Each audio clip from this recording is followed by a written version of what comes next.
ومن دخلہ کان آمنا وللہ علی الناس حج البیت.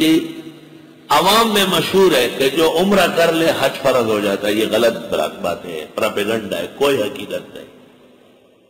کوئی عمرہ کرے اور کسی وقت بھی کرے کوئی حج فرض نہیں ہوگا، الا یہ کہ ذی الحج کے آخری اشرے میں شروع کے 7-8 تاریخوں میں وہاں پہنچے اور اس نے حج نہیں کیا ہے، تو ایسا ظالم کون ہوگا جو 7 و 8 ذی الحج کو مکہ میں اترے اور وہ حج نہ کرے. عوام میں جو مشہور ہے کہ جس نے عمرہ کیا اس پر حج فرض ہوا، بے بنیاد بات، بے حقیقت مسئلہ ہے. علماء اس کا رد کریں. وَلِلَّهِ عَلَى النَّاسِ، اور اللہ کے لیے لوگوں پر ہے، حج البیت، حج بیت اللہ کا. حج اور حج دونوں مصدر آتے ہیں. من استطاع الیہ سبیلا، جس سے ہو سکتا ہو وہاں جانے، راستے کا خرچہ. ومن کفر، جو کفر کرے، فإن اللہ غنی عن العالمین، بس بے شک اللہ غنی ہے کائنات سے. حدیث شریف میں ہے جس پر حج فرض ہوا اور اس کی توفیق تھی اور پھر بھی نہیں گیا،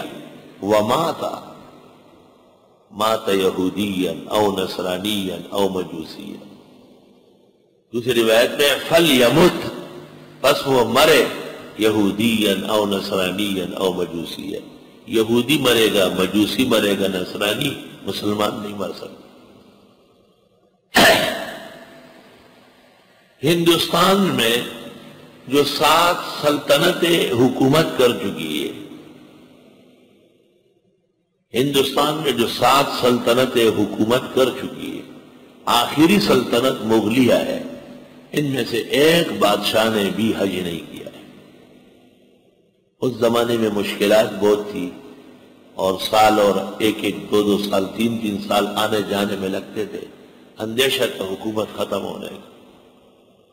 اور انگریز بادشاہ جب حاجیوں کو بمبئی میں رخصت کرتے تھے تو زاروں قطار روتے اور کہتے سلام کہنا اور کہے کس مصیبت میں گرفتار کرایا ہے، میری جان بخشی کرا دے. حضرت عمر رضی اللہ تعالیٰ عنہ سے البحر الرائق کتاب الاذان میں منقول ہے کہ اگر میرے ذمہ خلافت کا بار نہ ہوتا لأذنت بالناس، اذان دیتا آسان کام تھا، اتنا ہی اجر ملتا ہے جتنا خلیفے کو ملتا ہے.